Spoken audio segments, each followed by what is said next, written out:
Hello YouTube fans, it's your boy Brad here with another video. Today we're going to be looking at the Godox V100N, not C, NU flash in 100 watt second speed light that I have. These are pretty expensive, let me say that off the bat, but they are very powerful light. I'm not going to do a whole unboxing, but I am going to show you what's all in the box really quickly. First, let's start with the big thing. This is the Nikon V100N for Nikon Speedlight, 100 watt seconds. It comes with this really big battery, lithium ion 2980 milliamps, almost 3000 milliamp battery. It has a USB-C charging port on the back of it here, and a little light to let you know when it's charged. I did charge this. I plugged it up and really it's pretty fast, high-speed charging. It says 2 amp. It was up to 2.5 amps while it was charging at a point. So next we have a little stand for your light in case you just want to set it up and stand it on there. A little small USB-C charging cable with a dongle here to charge it with. It is 2 amps. In this box is a magnetic ring. Now, why is there a magnetic ring? On the top of here, it has this little plastic ring, but you have flash products that you can buy that are magnetic. So in here is the magnetic ring in case you want to install it. There's a screwdriver, and you take all 4 of these screws out, you remove the plastic one, and you put on the magnetic ring if you have or you plan on purchasing some of the magnetic diffusers and things of that nature. You have a nice little carrying pouch here with a nice strap on the back that pulls apart there. Has a little pocket on here for an item I'm going to show you here in a second. This is a little field flash, which is a really interesting little concept here. Input 7.2 volts, 5 watts. It gets its power from the flash itself, and you put it on. Let me see if I can get this on here. It's not hard, and it clicks right in. So if you're bouncing flash off the ceiling, you have a little bit of field flash that comes forward here to help fill in those spots. You do not want to shoot this like this. Not necessarily with this on there. You want to make sure you give it a little tilt up because this gets in the way of the field flash and it kind of interferes with it a little bit.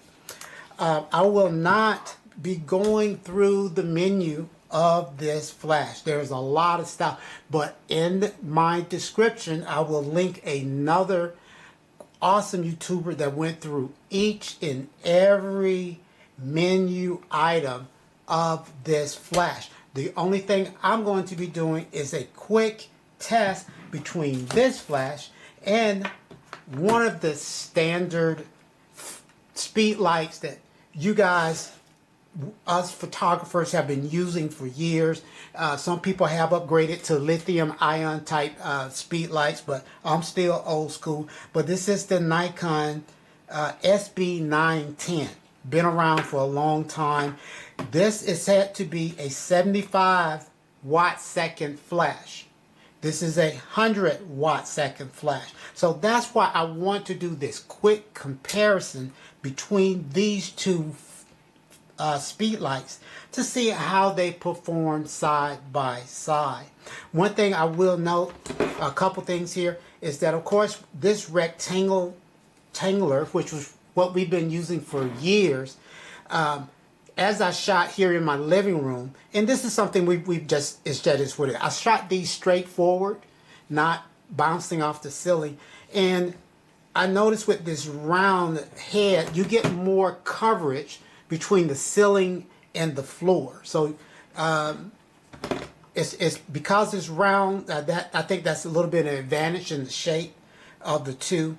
The other thing, which I will also show you in the review, is that the information on the back of the screen. but that's all in the review. One last thing here, I forgot to mention that's in the box is this little zip pouch, and you get this little soft box here that you can put on the front of the Speedlight. One last thing, guys, we have these gels, a whole bunch of gels, guys, in a ton of colors. I'm not even going to take that out the pack. It is a package of gels that you can use for that round head. Let's get into the test. Okay, we have two identical D500s set up here on the tripod with the same exact Sigma lens. The one on the left has a Nikon SB-910. I do have a little power pack attached to it just to try to give it a little bit more oomph. And then on the right, we have the Godox V100N here. I want to do this real time. Down there I have my Sekonic, and so we're going to start with the Nikon D910 here on the left, and I have both of these set at full power. They're on manual full power, okay, and that's going to be through this entire test. Both of them at full power. So if I hit this one and look down range here, f5.6, and I'm going to pull back, and we're going to hit our other camera here with the Godox, and we're going to look down range, see what we get, and we have f10. So guys, that is just short of 2 stops. So the Godox is 2 times as bright as the Nikon at full power. Again, that's the SB-910. Oh, and one more thing I want to show this that I didn't see any of the reviews. There are quite a bit of reviews out there. Let me get this flash up. That I noticed on this flash, which is a little bit of a drawback, not big. You can get all this information off the back of your camera. If we look at the Nikon back of the flash here, if we can get it in focus, you notice at the top left, you have your ISO. You see this 1:1.